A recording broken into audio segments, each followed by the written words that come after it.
Happy Wednesday, everyone. This is the Libra Lounge with Keisha, and according to producer James, this is our 75th show. And they haven't kicked us off of anything. They tried.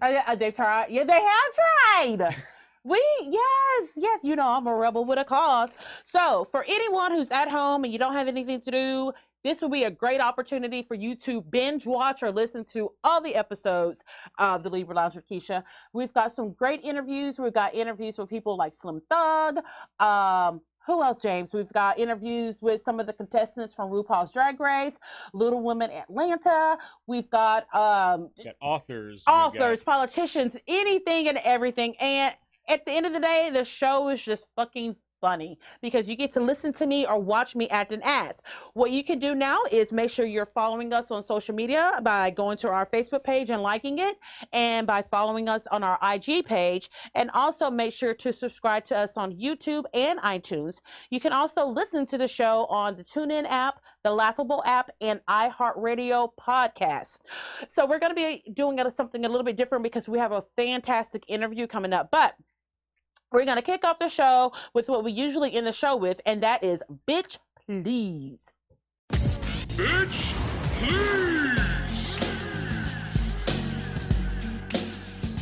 You be rolling down the street, telling stories. Bitch, you never tell the truth. Bitch Please. Everybody know you lying, bitch, cause all you do is lie.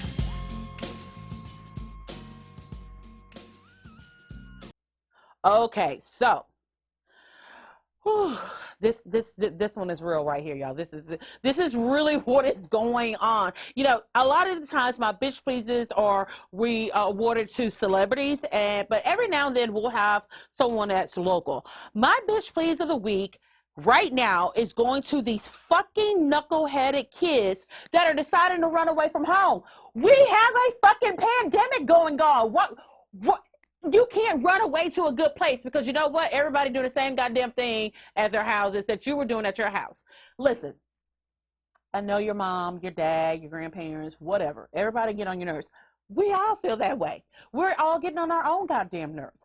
But listen, if you're not being physically abused, sexually abused, keep your ass at home and just wait it out. Go in your room, dress in all black, listen to Alt Nation, binge watch some fucking depressing shows on Netflix, and just, that's what we're all doing. We're all sick of all the people in our house.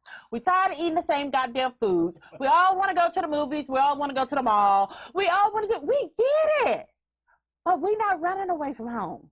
Y'all running away from home. Y'all got everybody in Galveston and Harris County sharing your goddamn posts. Well, you know you're probably out there trying to get dick and pussy. We get it. They are. That's what they're trying to do. They want to see their girlfriends. They want to see their boyfriends. That's why I'm glad Skylar ain't dating nobody right now, because she be driving us slap ass crazy trying to see them.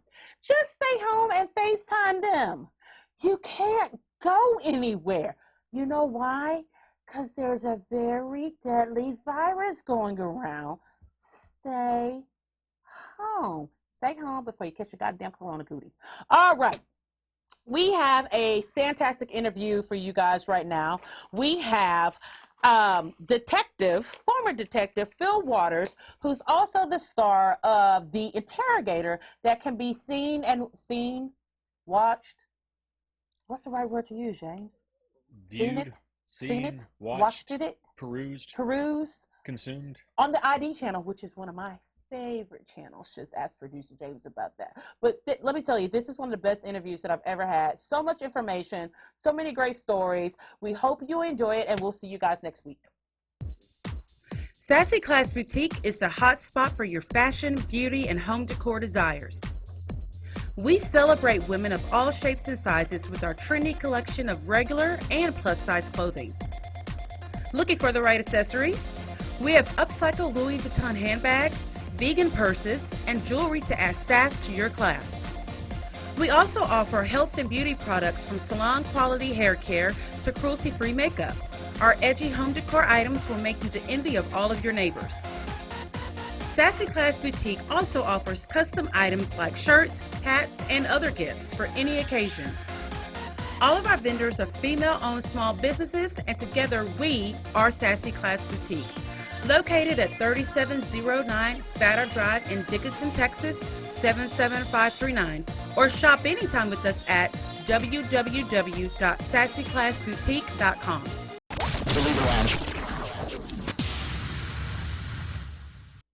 Welcome back to the Libra Lounge with Keisha podcast. I have on the line with me Fil Waters. Now, that name may sound familiar to you if you're a fan of the show, The Interrogator on the ID channel, which my husband calls channels like the ID channel. He calls them my murder porn shows because I've seen so many episodes of all those shows. So welcome to the show, Fil. Thank you so very much for having me, Keisha. I appreciate it. No, thank you for being on the show. Now, let me ask you, is it Detective Waters or is it just Fil? What do you go by? Well, I go by Fil. Of Okay. course, when I was working in an official capacity, I was a homicide detective with the Houston Police Department. So in my case, even after retirement, I would still only answer to Detective Owens for like the rest of my life, but that's me. Well, no. I hear you, and quite frankly, that's what most people will call me. Of course, my friends, call me Fil and so forth, but I would make them call me Detective too. Right. When I go to, well, that's funny that you say that. I mean, I do have friends that they will refer to me as a detective, and since the show came out, my pastor even refers to me as the Interrogator. So yes, like every right. I would wear a badge and a shirt, have a hat on that all said I am the Interrogator. Like everywhere I go. All right, so we have some questions for you because this is really interesting getting to actually interview someone from one of the shows on the ID channel. Because right now during quarantine, I think the ID channel is getting a lot of views right now, mostly from women. So let me ask you. That you're right. That I have since been made aware that the single largest audience for ID is women. So yes. that's pretty amazing. It is. I mean, I know for myself, I'll sit down and I'm like, okay, I'm just going to watch one episode, but then I'll watch a marathon. And whenever I watch a marathon of shows that are on the ID channel or like Snap that's on Oxygen, my husband tends to stay away from me. He's real quiet on those days. He's like, uh-oh. She's taking notes. Well, I was going to say he's probably concerned that you may be putting something back there in the file cabinet there to be used later, right? Right. That is research for sure. Right. So Fil, what's your history in law enforcement? I know you said that you're a retired detective from HPD, but how did you get started? Well, I would tell you that for me, law enforcement, just in a general sense, was a calling. Mm-hmm. I was in the Marine Corps and had initially wanted to be once I got through my college career, I guess, working on my bachelor's degree, Mm-hmm. and I went to the Marine Corps as an officer of Marines, and I initially was going to go into the PLC, what was called at the time the PLC law program, and once I graduated from college, I think I was worn out from school. Mm-hmm. Could not imagine spending another, 3 years in law school. So Right. I went ahead and took a commission and went into the Fleet Marine Force, Mm-hmm. served as a ground officer. Mm-hmm. But as I was getting to the end of my active duty requirements, I started mulling over whether or not the practice of law was really what I was drawn to. Mm-hmm. I was very, I mean, you could have asked me at the age of probably 9, and I would have, because I used to watch Perry Mason all the time. Okay. So I would have told you I'm going to be a lawyer. That's what I really set my sights on.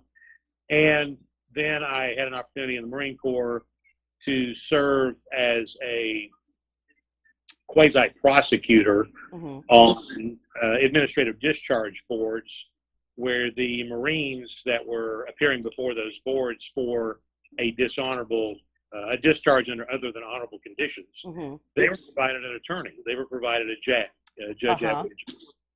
And so the more I was involved in that process, where I was essentially the prosecutor for the government, for the Marine Corps, and the more interaction that I had with lawyers, I came to the conclusion that the first year of law school is the basis of the law. And then the next 2 years is the complete removal of any integrity, backbone, or honor that a person may have. So I hope James isn't an attorney, but He is. He has his own law practice. No. Oh, okay. I'm just kidding. Well, I am too.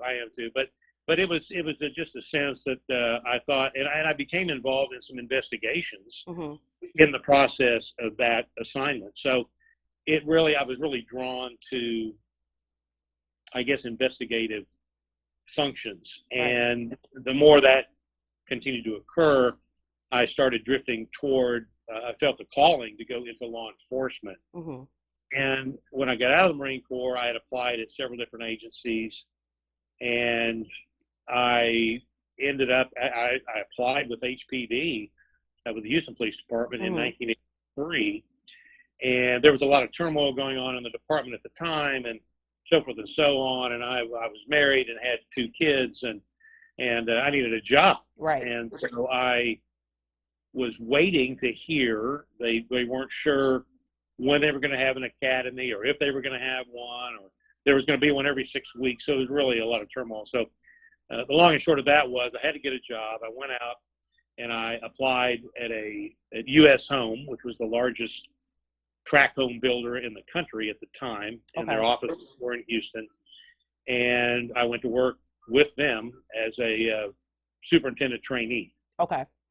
3 weeks after I went to work for them, I got a call from HPD. Of course. I was told that they had me scheduled for an academy class, and blah, blah, blah. Well, at the time, I had to tell the recruiter that I was going to stick to where I was because I was making $8,000 more a year than a starting rookie at HPD.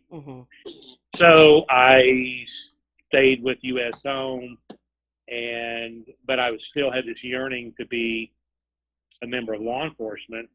A friend of mine that was a precinct 4 Harris County constable deputy, he and I talked about it. He suggested going and getting a reserve commission with the Harris County Sheriff's Office and doing it that way. So that's what I ended up doing. I went to an academy.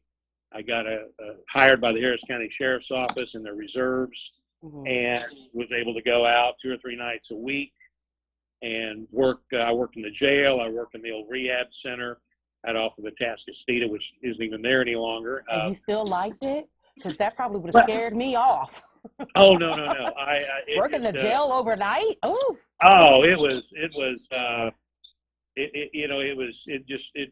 it ripped the scab off of the desire to do it, right? Yes. So I did that for a year.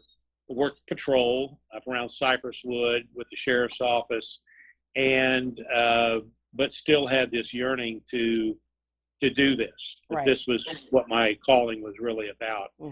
And some things happen. The Lord works in mysterious ways, and I believe that He puts you where He wants you, and He puts you through whatever those paces are that gets you to where He wants you to be. And there were some things, if you remember back in the early 80s, the oil industry crashed in about 84, 85, somewhere around there. My husband's shaking his head like, yeah. And how old were we during that time, Jason? He is shaking his head like he was part of the oil industry back then and just remembers everything. What were we, 4? 5. 5. Well, yeah. Well, I should say so. It was great because the housing when the oil was booming, the housing industry was incredible. It was going crazy. And in Houston, Texas, and U.S. Home was in 21 different states, but they were doing 40% of their building in Houston, Texas. Okay. So it was a great, job. It was a great career path, and I left. I've been promoted 2 or 3 times. And at the time that I left, I was given a choice. So I had survived all of the layoffs, was still working for U.S. Home.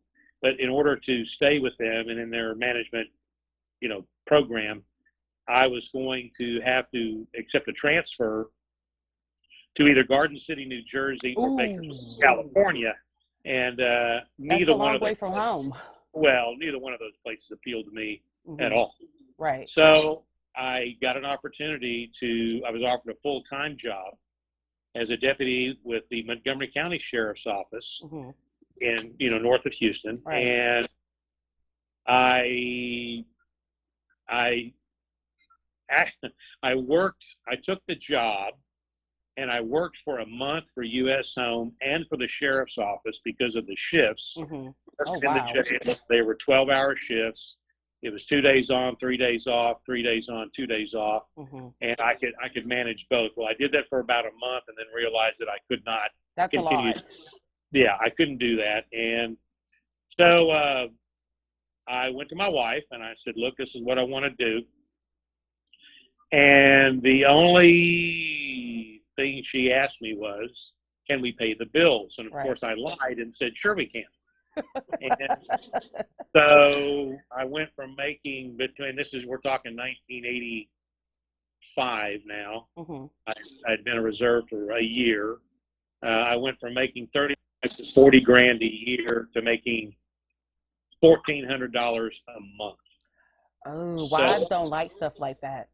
Yeah. So, but we made the move, and again, the Lord provides. So there was never a moment in time. So now, when you flash forward after a 33-year career, and there was never a time where we ever lacked for anything that we needed. Right.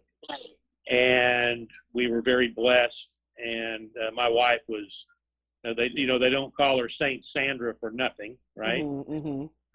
She was the perfect cop's wife. So I ended up leaving Montgomery County after almost 8 years. I worked patrol. I was on the SWAT team. I worked narcotics. Wow. The SWAT team. Did a lot of undercover work with narcotics, as a narcotics detective, and left there after almost 8 years with the Sheriff's Office, 9 years in law enforcement, and went to HPD and went down there in their lateral program and worked patrol for about 17 months. And then they had openings in homicide.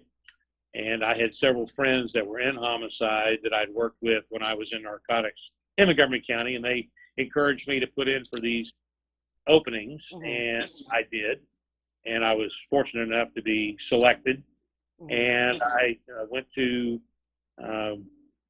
homicide after 17 months at HPD, and I stayed there my entire career at HPD, and retired with 23 years as a homicide detective with the Houston Police Department. That's awesome. That really, really is. Now, let me ask you, from working patrol till now, what are some of your prouder moments, and what are some of the moments that are the most regrettable?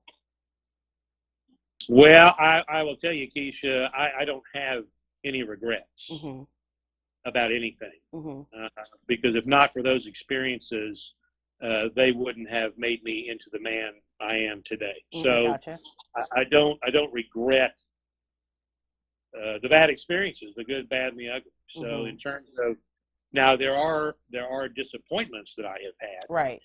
And I would tell you that in terms of the job that I did, and it was always my intention and desire to, and I brought this along with me as I went into homicide, and it became more pronounced, was to, it's always a journey for the truth. Right.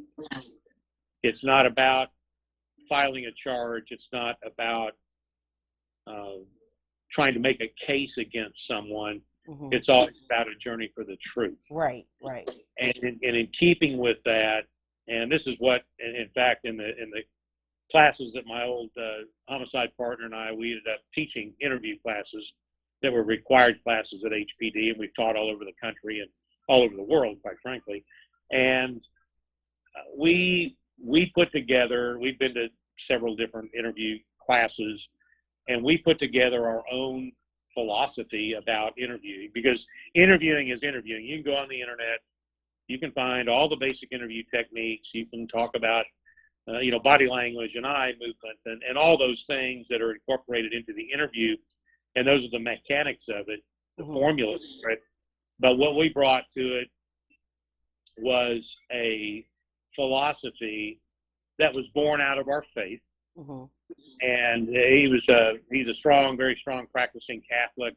I'm a Southern Baptist boy from Oklahoma, so we had some very interesting discussions. I bet y'all did. But the one thing that brought us together in a central place was the fact that we both know that Jesus Christ is our Savior, and in fact, we're going to be celebrating Easter, and we know that He is risen.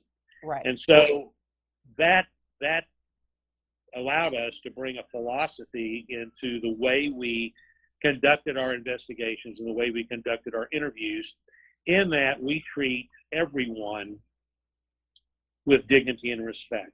Everyone. Now, I know a lot of people say those words, and for us, they're not, words have meaning, and those two words have meaning for us. So we didn't enter this with saying those two words because we thought they sounded good. Right. These were things that we were committed to doing, and it made no difference regardless of race, creed, color, nationality, orientation, whatever your political views are, no matter who you are, wherever you are on the socioeconomic ladder, no matter what flavor you might be, right, you still treat everyone with dignity and respect. And we do that by remembering what all of us have in common. There are three things that we all have in common, and it crosses all borders.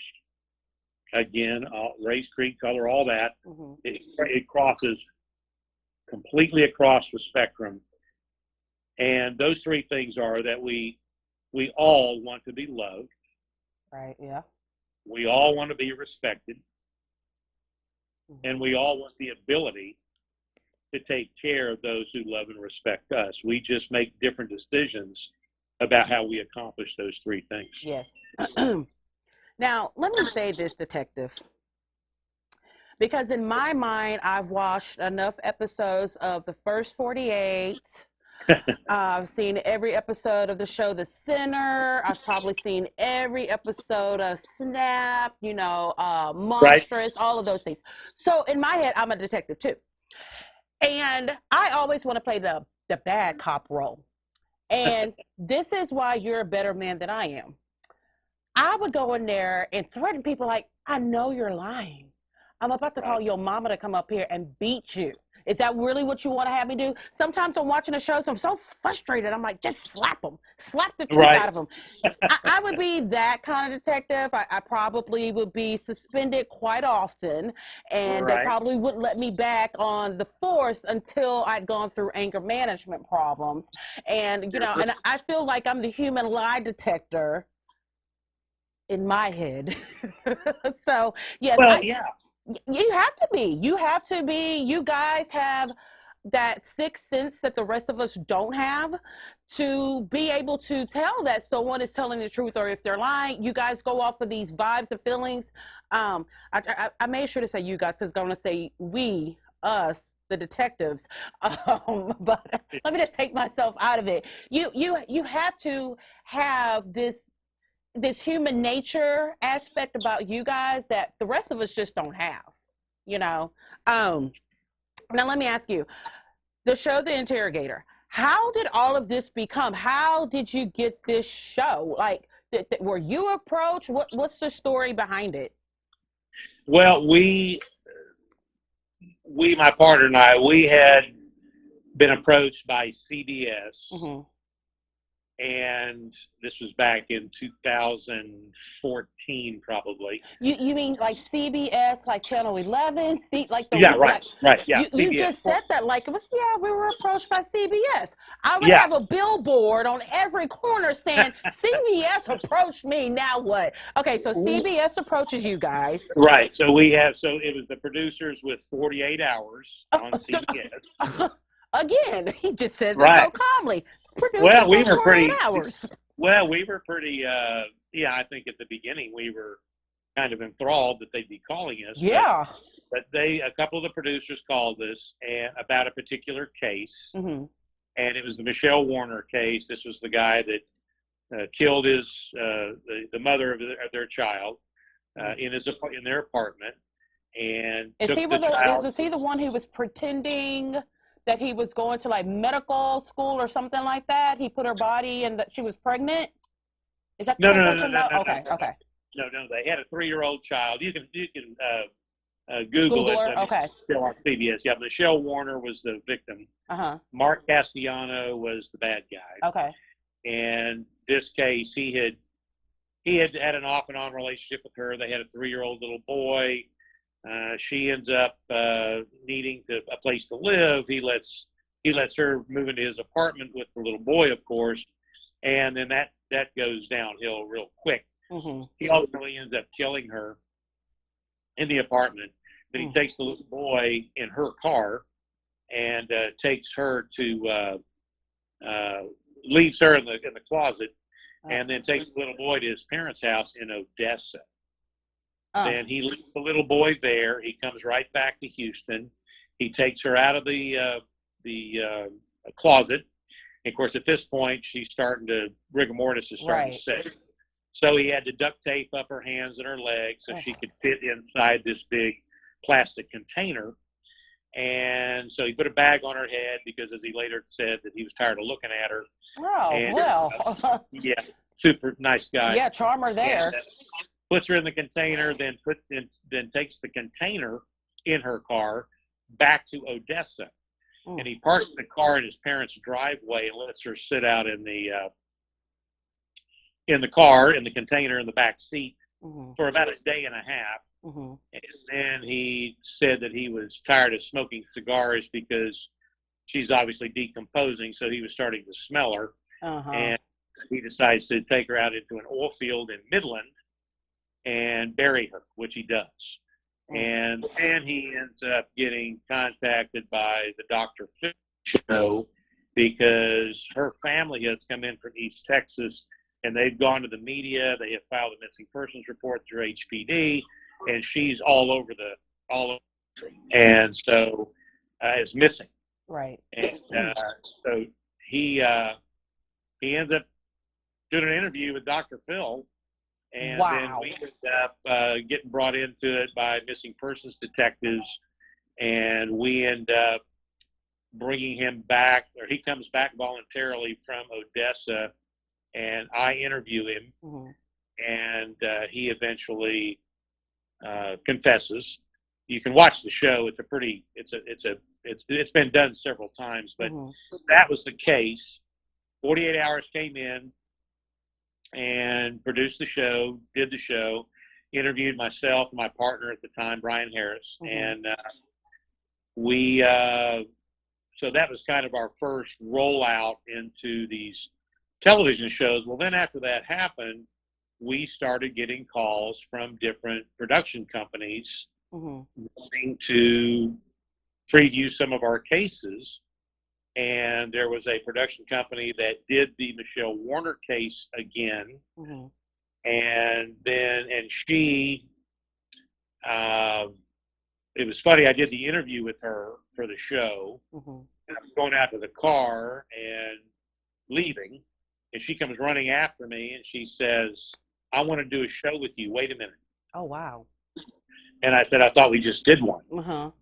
And she said, no. I mean, I want to do a show with you. Wow. And I'm like, holy cow. So that was in 2015.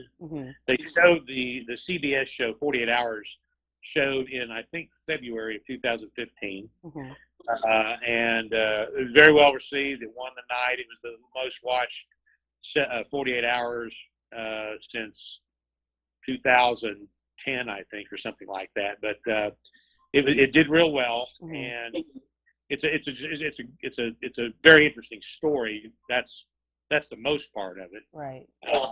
And the confession is pretty dramatic. So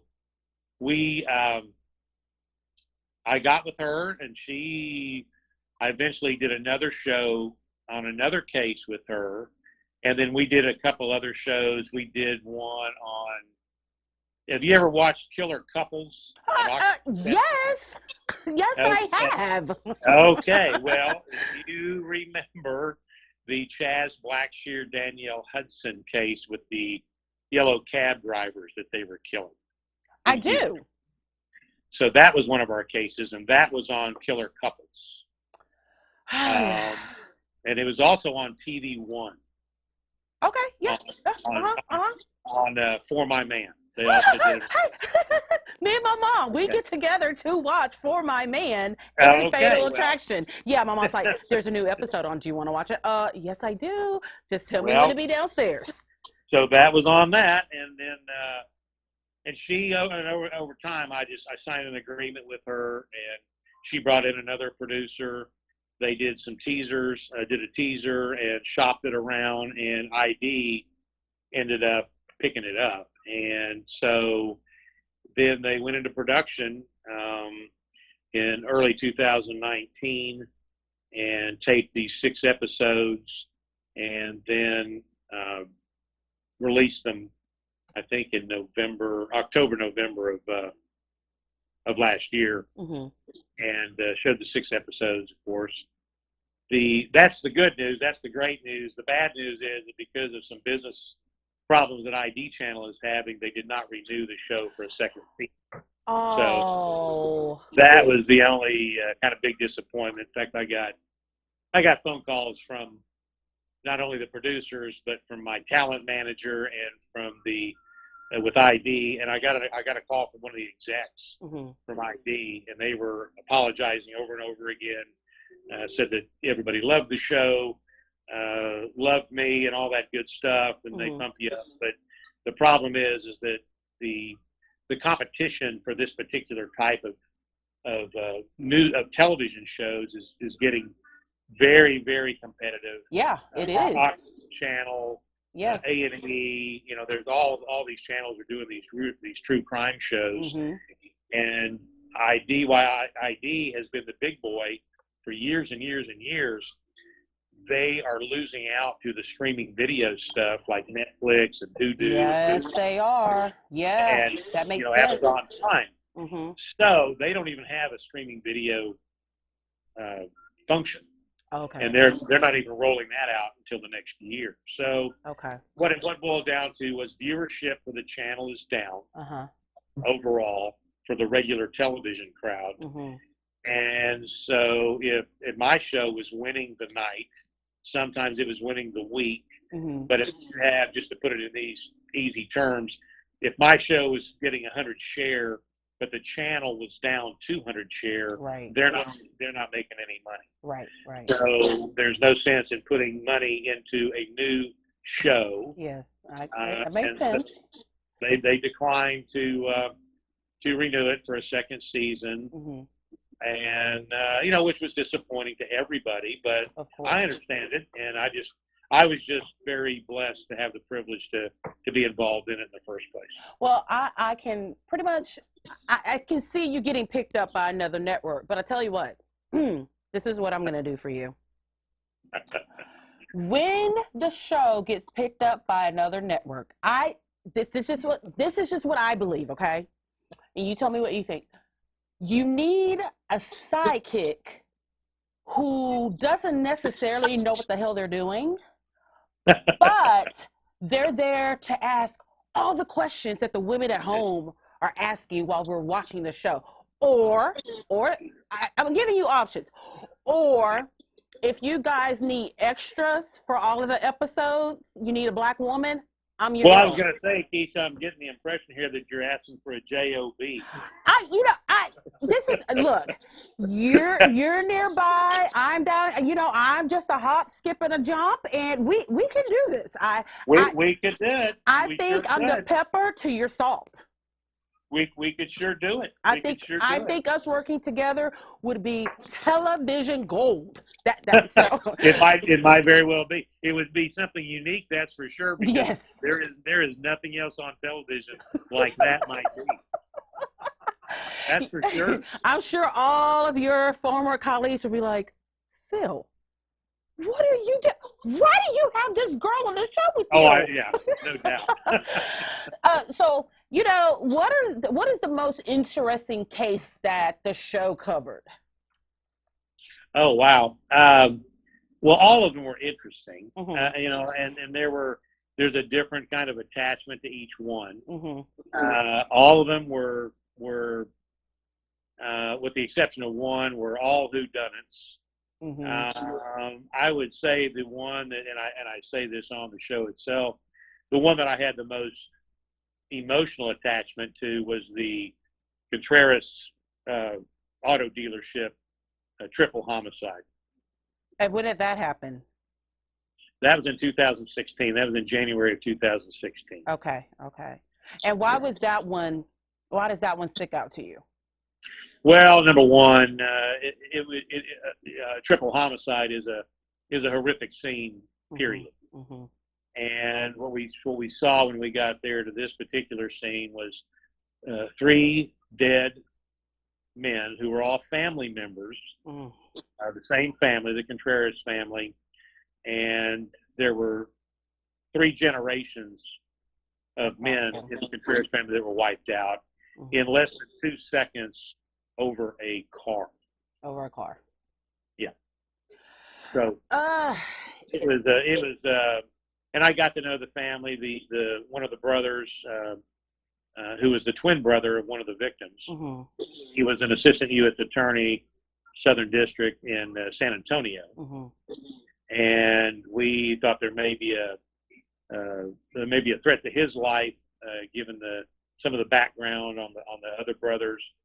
And so he got involved in terms of coming up to Houston, and he and I became very good friends. I became very close to the family, and it was just a very an emotional investigation on a lot of different levels. So, you know, as you're talking, I was sitting here thinking. Before I became a business owner, I worked with, I was an at-risk social worker. And my husband can tell you how many times I would come home, you know, because you do so much to help the kids. And then you get to a point, you're like, I'm sending them right back home to this horrible, horrible life. There was times that I would go home and have just total breakdowns. I don't know how many times I would call James like, can I quit? Or there was a phone call. So James, we're gonna foster a student. KK, bye. You know, so I can't even imagine like what do you do from the time that you leave your office and the drive home? What do you do? Do you pray? Do you listen to music? What do you do so you're not bringing all of it into your house? Well, I will tell you, you know, I started out this conversation with telling you that I'm grounded in my faith. And I can tell you that, and you know, trust me when I tell you that in 23 years, I've worked over 400 homicides in Houston. That doesn't include kidnappings, murder for hires, and industrial accidents, and other aggravated assaults, that kind of thing. But you know, it is again, I will tell you that I guess the decompression process for me is that I know who is in control, and again, I have my wife is a wonderful woman of faith, and she was therapeutic, I guess, in terms of, now I never went home and told her, you know, but she would ask me, you know, what was the scene, and she doesn't want the gory details. She just wants to let me talk to her about it. And so I did that. And of course, you're talking about, you use the words regret, and I'm using the word disappointment. I think the biggest disappointments that I had, while I had a 96% clearance rate among those homicides. Wow, that's impressive. And 90% of those were with confessions. Oh, wow. My greatest disappointments were, of course, not being able to solve or clear the other 4%. Right, of course. And because I would have family members calling me, and I never quit working on a case until there was just a point where there are some times where you just hit the wall. Right. You've done everything you can possibly do, and you are literally waiting for that phone call, that magic phone call. And there were some of those, and there were some of those that I don't know if you remember. Now, there are some, and there was one that I thought I was going to leave. I was going to go into retirement having never solved this case, which was upsetting to me because I got pretty close to the family. But if you remember when Carol Oliver, the McDonald's owner, was killed in Houston. And I don't know if I remember that one. Yeah, it was a pretty big deal. I mean, he was well known in his community. He was a man of second chances. You know, he owned several McDonald's in the Houston area. In Houston, he was a friend of the mayor's. I mean, he was a chaplain for I think it was Precinct 3. Fort Bend County Constable Reuben Davis when he was down there. And he was shot down and murdered in the morning hours, making a bank run at the McDonald's off of I-10. And so we had a whole lot of nothing, but then it ended up being we got sent off on. Oh my gosh, we were on so many different rabbit trails. I mean, we were just running all. It took us to Louisiana, to an Indian reservation. I mean, it was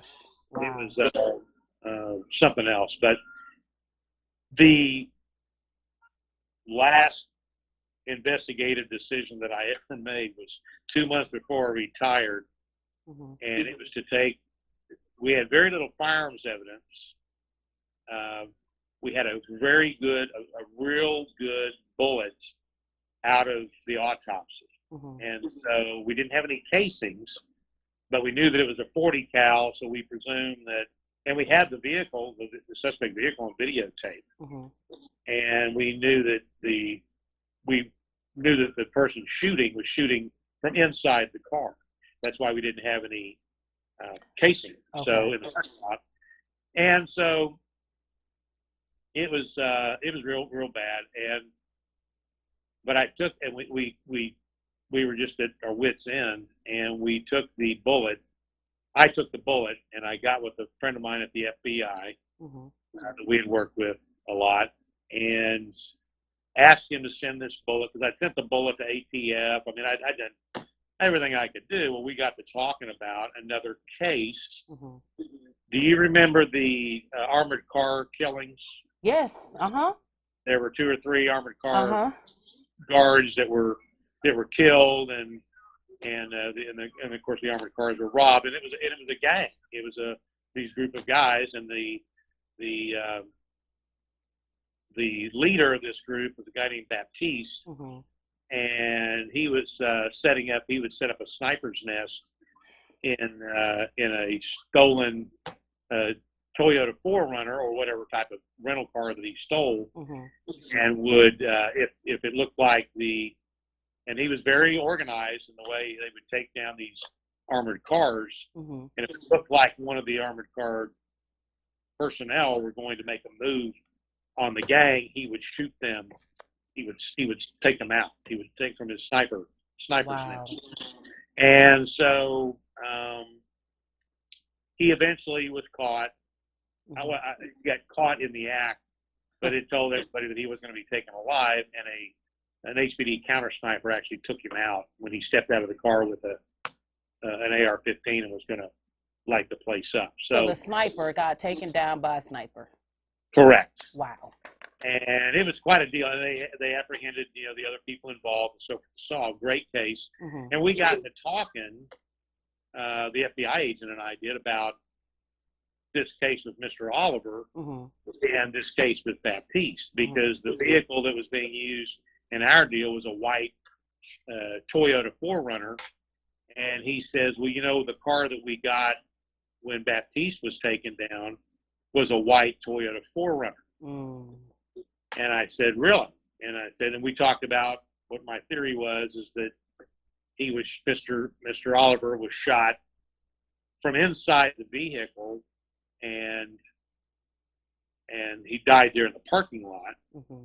And I said that it looked to me that he was being shot at by the driver over the driver's right shoulder through the right-hand side passenger window rear seat. Mm-hmm. So he said, really? And I said, yeah. And he said, well, you know, this Toyota 4Runner that we have has got a bullet hole in the post between the rear back seat passenger side window and the front seat passenger side window. Mm-hmm. And I said, you got to be kidding me. He said, no. I said, is the bullet still in the vehicle? And he said, well, it was at the FBI lab. They're going to extract the bullet. Mm-hmm. And I said, let me send you this bullet that I have from this autopsy and get your FBI lab to do the ballistics on it and see if the analysis, see if it's the same gun. Well, I made that decision 2 months before I retired. And I retired, and about 6 months later, I get the phone call.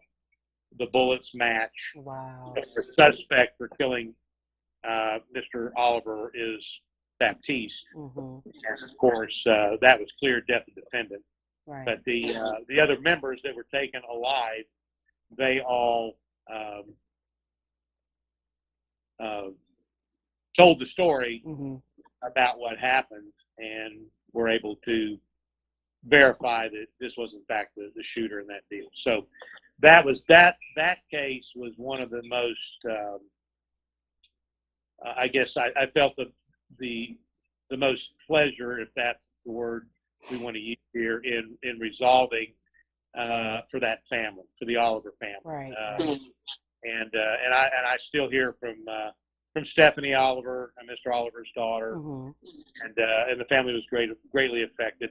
Just a great group of people, right? And so we've stayed in touch and so forth and so on. But yeah, that one case is pretty vivid. So you mentioned how you had the bullet from your case, and then you were able to work with the FBI and match the bullets from coming from the same gun.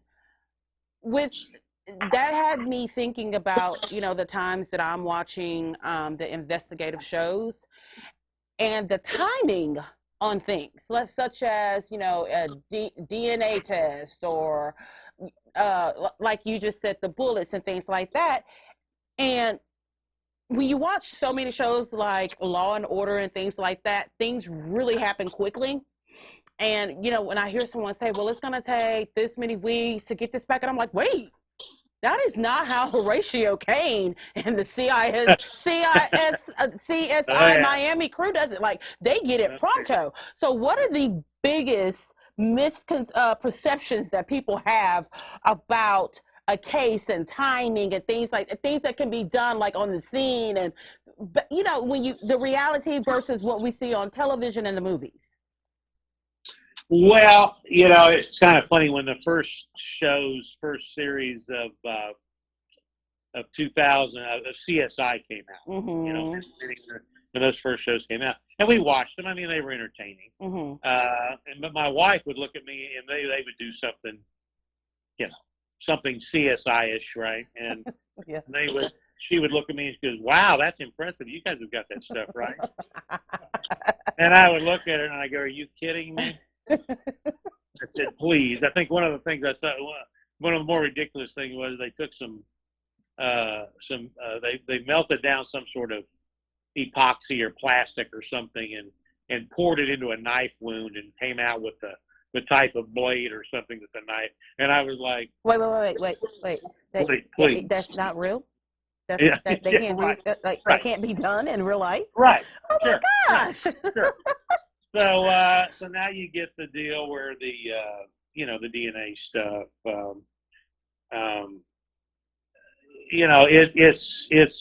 it's better, but I can tell you that at HPD I maybe had 2 or 3 cases where DNA was just part of the evidence. I don't think I can't think of any case where the case turned on the DNA evidence. Wow. It seemed to be more of the collective. It was just we had all this evidence, and the DNA was just kind of the icing on the cake. And that's the same thing with fingerprints. I can tell you this: in all my time in homicide and law enforcement, I had one case where a fingerprint was ever significant. Okay, wait. So you're telling me that there's not a member of HPD who specializes in fingerprinting, and they go out with their little powder and their feather little utensil, and they brush it on, then they get that little sticky piece of paper and put it on, and they run it right through their little system that they have right there on the scene. That doesn't happen very often. It didn't happen for me. Oh, I'm starting to feel a little bit betrayed by some of these shows. I can only speak from my own experience, and I can tell you that I can think of one case. In fact, it was the yellow cab killing. It was the Chaz Blackshear, Danielle Hudson case. And we pulled a fingerprint off of one of the doors of one of the cabs, and it ended up being Chaz Blackshear's. And by the time we had them discovered as our suspects, I had called the latent lab and said, I'm going to give you a possible suspect to check, because we had his prints in our lab. And before I could even tell him who it was, he told me it was Chaz Blackshear. So he had already processed the print and found it was matched it to Chaz Blackshear. But I can tell you that was the only case that I can think of off the top of my head where a fingerprint made a difference. Because to us, non-investigative folk, everything's in the DNA and the fingerprints. That's right, and that becomes a problem with juries. I bet. Because they want to see the same thing. And when you don't come in there with that razzle dazzle, sometimes you never know what a jury's going to do. Right. And the presence of DNA or the lack of DNA it is not the case closure that most people think that it is or should be. You've got to have corroboration of pieces of evidence. We have affirmative links, and the more affirmative links you have, obviously, the better case you can present, that the prosecutor's going to have. And again, the DNA, the lack of DNA at a murder scene does not necessarily mean that the person who murdered that person was not present. Right. So, and the transverse of that is that there may be DNA present, but do we know when that DNA showed up at the scene? Okay, so let's just go ahead. I want to go ahead and burst my own last bubble. Now I'm going to ask you this. So there's not okay. I'm having to really process all of this right now. So it never happens that I don't even know this person's job title. You know what? They never really say what the person's job title is on the show, but they go inside a crime scene and they have their little, their case. They take out the little Q-tip, the long ones, not the short ones that we use for our ears, the long ones. They rub it on an area, then they cut it. They put it in a little tube, put it through a little machine that's in their little case, and by the time they get back out to their vehicle, they already have the DNA analysis. That doesn't happen. Tell me it happens. Tell me that's real. Tell me it's real. Even if you have to lie to me, Phil, lie to me. Keisha, I would never lie. I would never lie to you, dear. I'll tell you that. But I can tell you, I have a small form of irritation every time I see that. You do. I'm talking about television shows that I like. And I see that happen, and I'm just like, just shake my head because I'm sitting here going, the next person on a jury has just seen what I've done.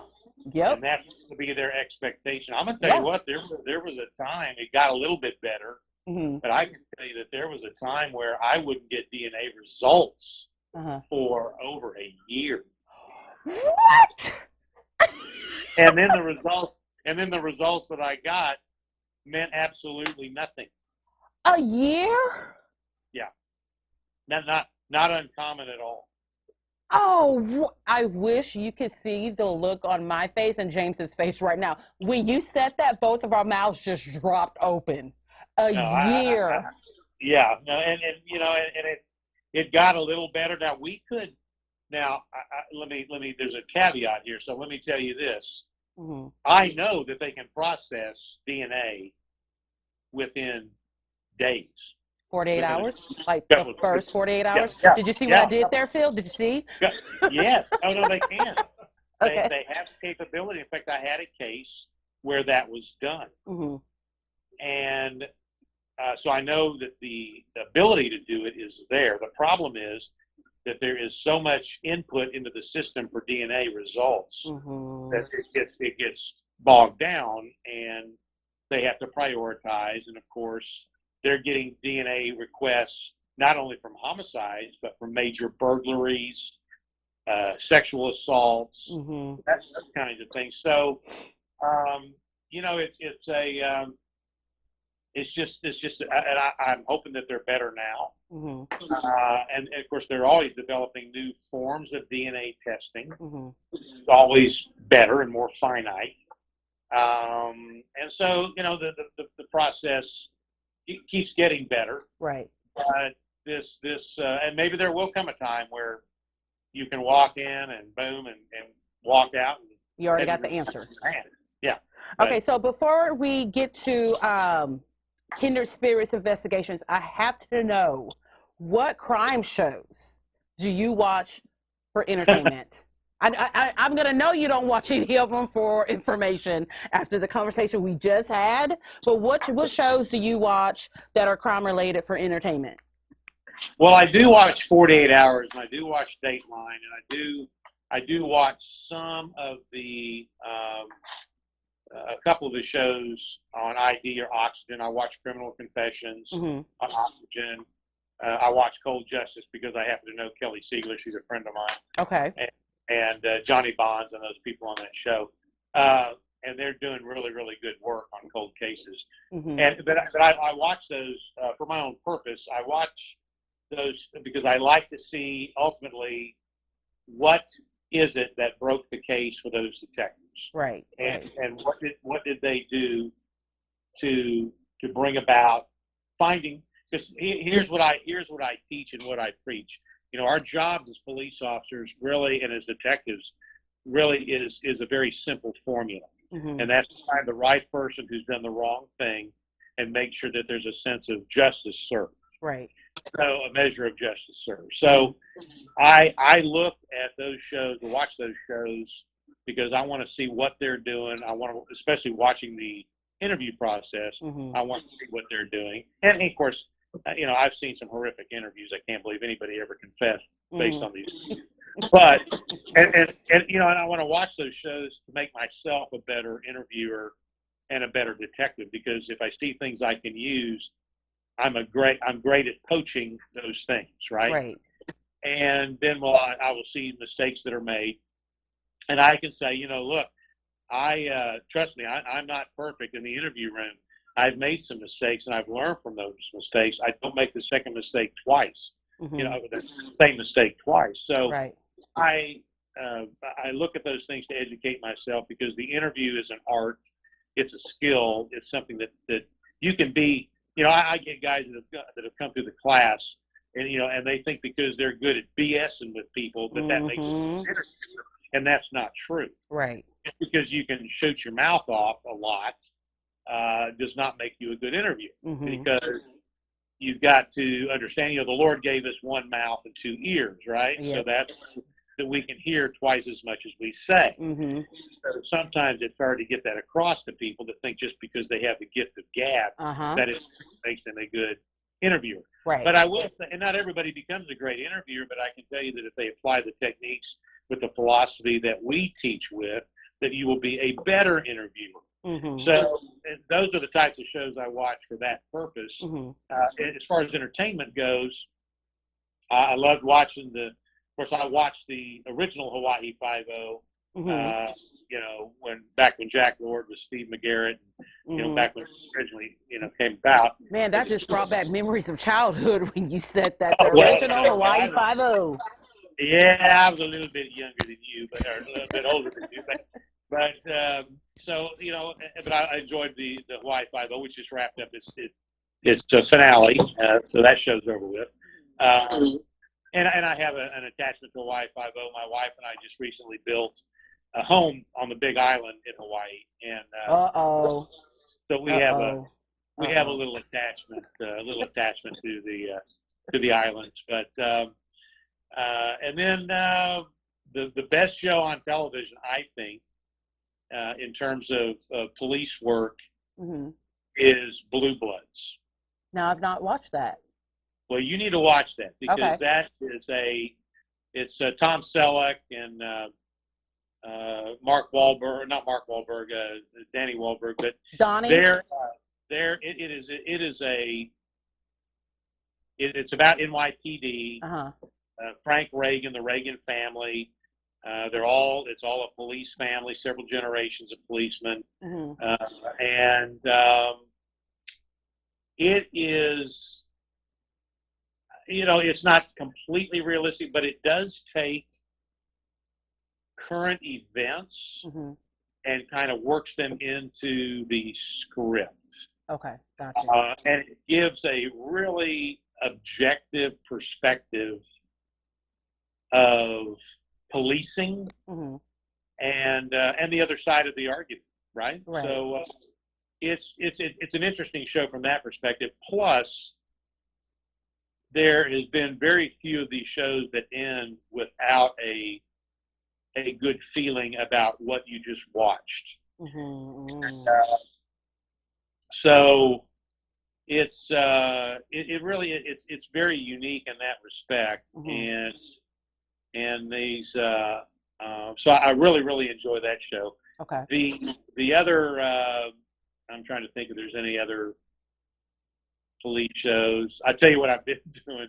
I've been going back and recording all of the Perry Masons, and I've watched the entire. Mm-hmm. I watched those shows. Wanted, Dead or Alive, Mm-hmm. The Wild Wild West. I mean, so I've gone back and looked at all those. But I will tell you, the one show that was likely the best portrayal Mm-hmm. of police officers on the job Mm-hmm. was Barney Miller. Okay. Huh. And why So is that? I don't know if you remember that show, but My mom watches old shows now. So at any given point, we can walk downstairs and Gunsmoke is on. I mean, yeah. And then, we wind up sitting down just, to spending time with her and watching some of those shows. So I've never seen the show, but I know of the show. Well, if you get a chance to watch Barney Miller, Mm-hmm. it's about a detective squad at NYPD. Okay. And it's hilarious. And Okay. I tell my wife, I tell anybody, that show is probably the most honest portrayal of what goes on inside a squad room in a detective bureau. Okay, I'm putting both shows on my list. I want to rewind for a second because you said something, and when you said it, I saw the look on my husband's face, and it was, oh boy, when you mentioned the Big Island, because I want to visit the Big Island, and not for the traditional reasons that people do, just the island life, the water, the mountains, the scenery, the beauty. And next time you go, let me know so I can go with you. I'm just going to invite myself. Well, I was going to tell you, so my wife and I, 1st of June, we are going to go to Hawaii, Uh-huh. and we will be staying in our house, and Okay. So, So I have a place to stay if I ever go. If you and James, I'm not going to leave James out of this. Don't be cutting him out. Man. All right. So if you used and to James, being left out of stuff. if you and James would like to come over and visit, you have a place to stay on the Big Island. Okay, so that's going to lead me to my next question. Okay. I only want to go to Hawaii so I can meet Dog the Bounty Hunter. Do you know Dog? Yeah, I don't know Dog. I've never met Dog. We've been going to Hawaii for probably almost 30 years. What? You haven't met Dog? And I've never met Dog. But when we get there, now I believe he lives he's either living on Oahu or on Maui. I'll have to look into that. I think it's Oahu. He goes back and forth between there and Colorado. Right. And so what I will do, though, I will tell you this: I will see if I can make contact with him. Oh my gosh, I'll love you forever if you do. I'm totally obsessed. You just said that out loud in front of James, so he knows me. I take back everything I just said. Okay, I don't want you being mad. He believe me, I give him at least 500 reasons every day to be mad at me, and that's probably going to be at the bottom of the list. I'm not even going to get into that discussion. So tell us a little bit about Kindred Spirits Investigations. Well, Kindred Spirits Investigations. So, I've talked continually about the Lord having a plan, and I've tried to be obedient to that plan. So I will tell you that I had not planned on retiring from HPD until December of 2018. Well, in about February of 2017, my old narcotics partner, who had retired from the Harris County DA's office as a senior investigator in major fraud, special crimes, he gave me a call and he said, "Hey, man, have you ever thought about going into private investigations and security?" And I said, "Well, no." He says, "Well, what do you think?" So we talked about it, and said, "Well, you know what we need to do if we're going to do something like this. I'd be retiring a year early, and money wise and all that kind of thing. I mean, I got to look into this. I got to see what's happening here. Talk to my wife, and so we got everybody together in March and discussed it, and decided I was going to take a leap of faith and go forward with it. And I can just tell you that because you've got to get licenses and insurance, and you've got to get a new psychological test done, and there's a whole process. You've got to get incorporated and all, and so there's a whole lot of. And I'd never owned a business before, so this is all new to me. Right. And so we went for it, and in June of 2017. If I was going to retire at the end of 2017, I had to sign an irrevocable statement that I was retiring. And so if I retire, if I sign this piece of paper, I cannot go back. I can't retire. I can't unretire. Right. Okay. And so we talked about it. My wife came up with the name. We had, she had given me a print of a Donald Van print. He is the most prolific Cherokee Indian artist in the country. And my mom and on my mother's side and myself, we're citizens of the Cherokee Nation by blood. Okay. And so my wife had given me this print, a Donald Van print, and it's a kind of a bleak, snow-filled scene on a mountain, and there's a wolf standing on the precipice, and it's howling, and there's what's left, the remnants of a tribe in the valley, and they're walking away from where the wolf is standing, and it's just kind of a very bleak, almost sad scene. Mm-hmm. And the title of the print is Kindred Spirits. Okay, gotcha. And so my wife said, why don't you call it Kindred Spirits? Mm-hmm. And, we said, you know what? That would convey the message, which is that we want to convey the message that we believe we have the empathy to understand whatever the problem is that you may have, Mm-hmm. that we might be able to assist you with. Mm-hmm. And so we went through the process. We became incorporated as Kindred Spirits Investigation and Security, Inc. Mm-hmm. We trademarked our logo, and we copyrighted it, trademarked it, and we have an office now in the Woodlands. But we went through the process, and every step of the way through the process was just an affirmation after affirmation that this was the right to make. And by the time we got to my retirement, which was December 30th of 2017, it was quite clear to me that I was being obedient to what the Lord's plan was for me at that time. Mm-hmm. And so I retired December 30th. We opened up the doors 1st of January 2018, and we've been rolling ever since. We've not been without work at any point in time. We've managed to make a little money, finish in the black the last 2 years. That's and, amazing. And we started off strong this year than we ever have, stronger than we ever have. And it's amazing to me the people that are brought to us, and we will, and we're also honest enough to tell people, I told you from the beginning that it's always a journey for the truth. Mm-hmm. And I want to be honest and straightforward. Some people will tell you that's my two greatest assets and my worst ones. Mm-hmm. But because people generally don't want to hear the truth, right? Yes, most definitely. The truth is designed to make people feel uncomfortable anyway. Mm-hmm. So I've had people call us, and a lot because they watch too much television. Mm-hmm. They don't, they watch Magnum PI, Mm-hmm. and that kind of thing. And my ringtone, in fact, my ringtone when I was on the job was the song for Hawaii 5-0.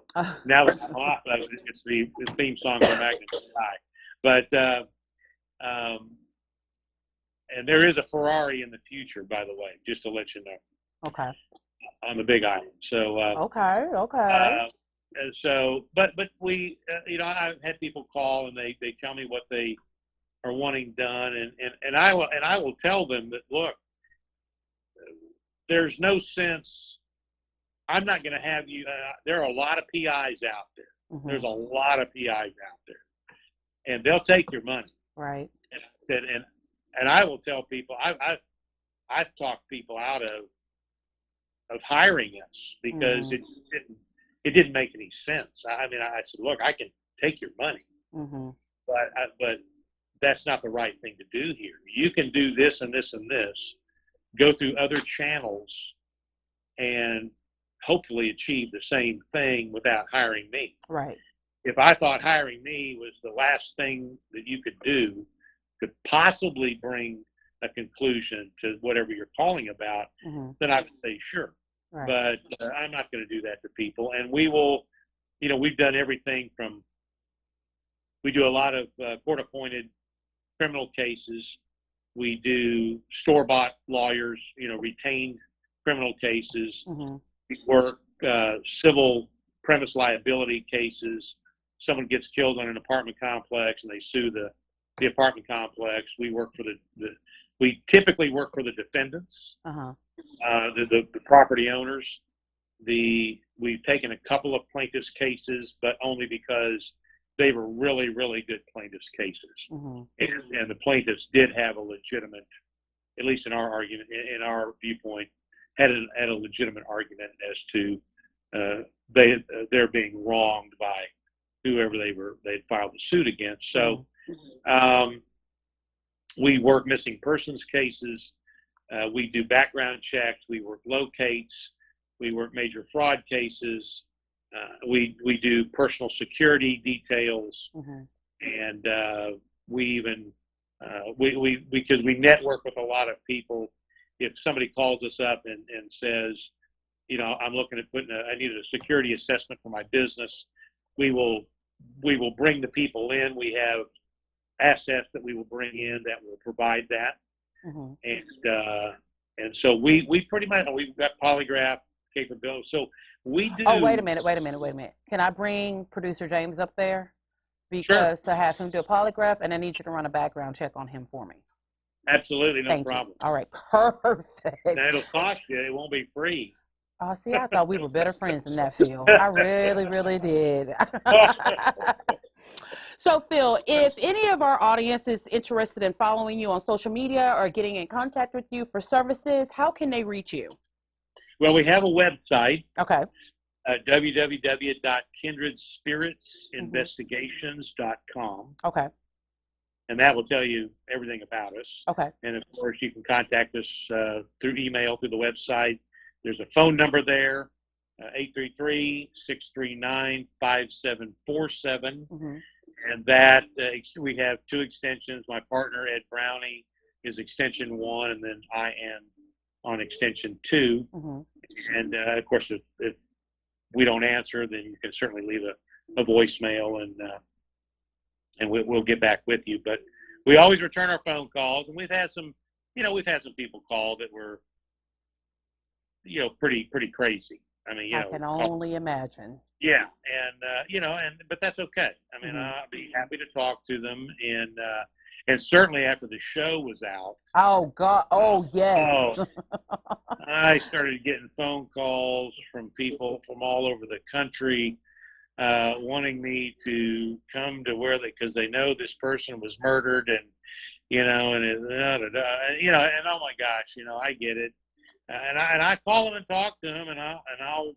There have been a couple where I have just gone to the authorities in those areas and spoken to the detectives there, and they're well aware of this person, and so forth and so on. And they give me, of course, I've still got a lot of contacts around the country, and they'll give me kind of the inside scoop. So, right. So I'm always willing and receptive to listen to people and see what and hopefully that I can give them a little bit of guidance on where perhaps they need to be rather than where they want to be. And so far that's been good. We handle divorce cases. Of course, we don't like to handle them. Those are just, and we typically don't. We don't do divorce cases unless they are big money cases, and we just want whoever we're being hired by, we just want a fair, rendering for them. Right. We don't necessarily have a dog in the fight. We're not there to work against anybody. We're there to work for the person that we're being hired by, and if they can pay the retainer, we'll do it. And sometimes we've offered we'll tell them a big retainer because we're thinking we don't really want to get involved in this. And when they pay it, it's kind of like, okay, well, alrighty then. Yeah. Well, let's carry on. Here we go. Yeah. And, and when we're talking about money and so forth, and about kindred spirits being on this side of it. So a lot of my peers would tell you that, I've gone to the dark side. I'm working now for defense attorneys and that kind of thing. But my response to them has always been this: look, I'm not doing anything different now than when I was working on the job. Right. It was always a journey for the truth, and that means the good and the bad and the ugly. And you had to let evidence, and I still do it, you have to let evidence take you where you need to be. You can't take evidence someplace that you want it to go. Right. So, and when I see detectives that have done that, and quite frankly, there are, I watch some of these cases, especially some of the cases that were overturned that this person was wrongfully convicted, and so forth and so on. That is a tragedy. Right. That is something that I can tell you that all the people that I put in prison and the 9 people that I put on death row, Wow. including 2 cop killers, they all did what they did. Right. And I have no, I can make that statement with no equivocation. They did it. We followed the evidence, and it led us to them. So, but you know what? I've seen cases, and of course, a lot of them are previewed on these shows, and it just breaks my heart when I see a detective who, for all intents and purposes, was probably was adequate as a detective, and then they got into something that was either over their head, or they became involved to the degree that they got tunnel vision and could never break away from what they thought the end was going to be, and they made every step they made was to take that evidence in the direction they wanted it to go. Right. Right. And that's a for the person involved in that kind of an injustice, again, that breaks my heart. Yeah. But and it happens in the criminal justice system. I know one of your topics here was talking about the system itself, and you talked about people being basically good and that kind of thing. Are they? I can tell you, Keisha. I've sat in the room with people that were, for all intents and purposes, were good people. Right. And they did a bad thing. Right. And I've also looked in the eyes of evil, and they did an evil thing, and they were not going to be dissuaded from doing it again if they were ever allowed to get out. Ugh, that's scary. Are all people good? I will answer you this way: we are all born into sin, and that is since the fall in the Garden of Eden, that has been the curse upon man. Yeah. Now, and that's, of course, you look in the history of the Bible, which is the history of man, and God tried to get us right. Yeah. Right? Yeah. I mean, he's still trying to get us right. He flooded the place, and that still didn't make the point. Yeah. And of course, the Israelites were constantly being redirected because they lost the path in so many different ways, and that was that's why he sent his son, right, to bear the burden of all of our sins on himself, to die for us, and we are all so undeserving of that. But he leaves us a choice. He doesn't force it on us. Right. And so, are all people good? Are all people basically good? Well, I would never use that term. I would say that all people are born into sin and have the potential to have that sin washed away if they will accept Jesus Christ as their personal Savior. And because we are, and I don't want to get preachy here, but we are humans. We are spiritual beings experience a human experience. Right. We're not humans experiencing a spiritual experience. And that's the way God intended it. That's the way God made us. He created us that way. Right. And so, again, my feeling was that whenever I walked into an interview room, of course, I'm talking to people that have committed the most horrific act. They've taken another human life. Yeah. And so when I walk in that room, number one, I would say a small prayer before I walked in, a short prayer, and knowing that I was walking into darkness. Well, darkness is the absence of light. Right. Darkness doesn't exist by itself. Right. So it's the absence of light. And so my goal was always to walk in that room and be the light shining into the darkness. Right. and a journey to the truth. And I would tell those people in that room that that's what I was doing.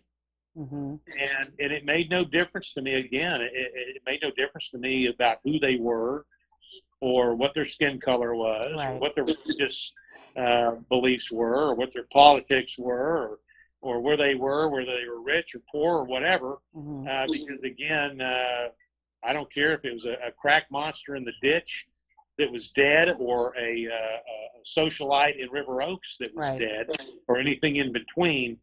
They all meant something to somebody. Yeah. Yes. And that was, and I would have people at scenes that would come up to me and start this, I want closure. I hate the word. I've never used the word. I don't use the word except in the discussion of the word. And I would tell them, I will never be able to get that for you. Mm-hmm. You'll never have closure, because the part of your heart and part of your life that person occupied will never be filled. Right. Yeah. There will always be a scar. What I hope to do Mm-hmm. is find the right person who did the wrong thing to your family member or your friend, and bring about a measure of justice. And hopefully that will bring about some peace for you. Mm-hmm. And that's the best that I could do.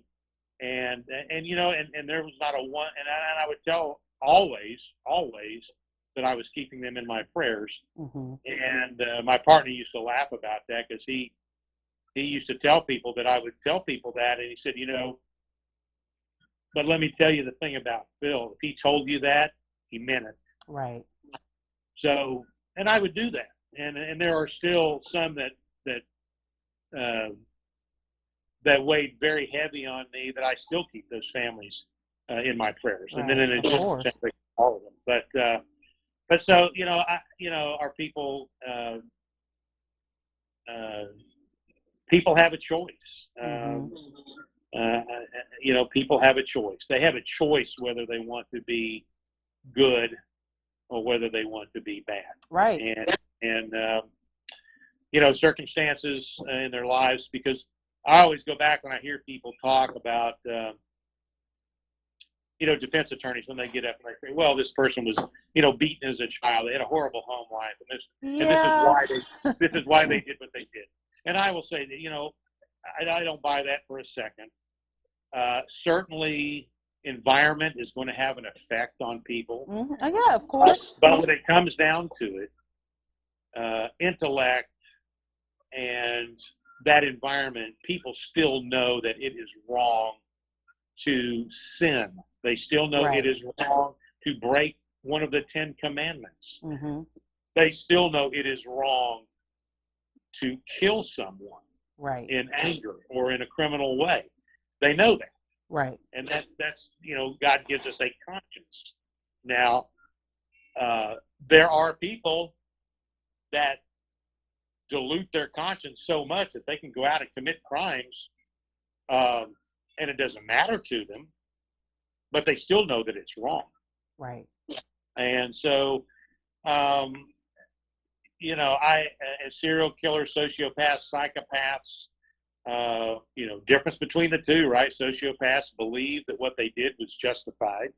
Psychopaths enjoy what they did and believe that it was justified. So, and those are all pieces of the puzzle that we take into the interview room when we talk to people. But, yeah, to address that and the criminal justice system, you know, the system itself is not corrupt. It's kind of like Winston Churchill, you know, his comment about democracy. He said that democracy is the worst form of government except for all the others, right? Mm-hmm. So I can tell you, I've taught law enforcement classes all over the world. I've been in several different countries, and I've seen their justice systems. And I can tell you that as bad as ours is presumed to be, it's the best one going. Okay. And the justice system itself, you know, there have been, I will give credit to the Constitution, to the United States, to what this country was established on. And when we have seen mistakes within the system, they've been corrected. Now, the problem you have is that even though the system gets corrected, you have to remember that the system itself has no emotion. It makes no judgments. It doesn't make decisions. The people within that system are the ones that are flawed. Right. And they're the ones that create the problems and the injustices within the system. Right. So it is incumbent upon the rest of us that want to maintain the integrity of the system so that it is justice in an equal, objective way for everyone, to make sure that we hold those people to the fire and hold those standards to the highest level possible. Well, Phil, I will tell you this. This has been one of the most fascinating interviews that I've done, and I've done about how many, James? Maybe this is our 75th show, I want to say. Oh, wow. Yes. So this is great. You have brought so much light to so many things that people sit at home and they wonder and they think about. I want you to, again, before we go, give us your website and how people can contact you. The website is www.kindredspiritsinvestigations.com, and our phone number, 833-639-5747. You can reach my partner at extension 1, and you can reach me at extension 2. And possibly one day you can reach me at extension 3, because I'm going to work with you in one way or another. And I tell you what, when this quarantine is over, I would love for producer James and I to have dinner with you and Saint Sandra so we can talk about our new show that's going to take place in Hawaii. Well, that would be awesome. Everyone, make sure you check out Fil Waters on the Investigator on the ID channel. And Phil, I'm sorry, James? Interrogator. What did I say? Investigator. I'm hungry. I can't think straight. James knows I'm going to get mean in about 5 minutes. My apologies. The Interrogator on the ID channel. Phil, thank you so much for taking time out to talk with us today and for sharing so many great stories with our audience. Well, Keisha, I very much appreciate y'all asking, and anytime. All right. Tell Sandra we said hey. I'll do it. Okay. All right. Take care. Be safe. All right. Aloha. Okay. Bye-bye. It's the Libra Lounge. The Libra Lounge. Ooh.